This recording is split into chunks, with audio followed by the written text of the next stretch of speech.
Hello বন্ধুরা, আমি হচ্ছে রেল ফ্যান তমাল। তো আজকে হচ্ছে 10ই আগস্ট 2026। আজকে 13105 শিয়ালদা বালিয়া এক্সপ্রেসের লাস্ট আইসিএফ রান আজকে। কালকে অর্থাৎ 11ই আগস্ট 2026-এ এই ট্রেনটি পেতে চলেছে ব্র্যান্ড নিউ এলএসবি রেক। তো আমি এখন বেলঘরিয়া স্টেশনে বাইরে দাঁড়িয়ে আছি। তো আজকে তো এখন ট্রেন ছাড়বে আপনার 1:40 তো তো আজকে আমরা লাস্ট আইসিএফ রান তুলব। সো ভিডিওটা দেখতে থাকুন, খুবই মজা হবে। সিগন্যাল এখন ডাউন ইয়েলো হয়ে গেছে, এক্ষুনি গ্রিন হয়ে যাবে কিছুক্ষণের মধ্যেই। সো ট্রেন এক্ষুনি আসতে চলেছে।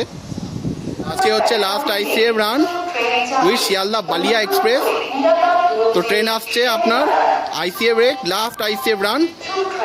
তো P4 আছে, কোন লোকেশনের P4 তো দেখি। Wow, fantastic.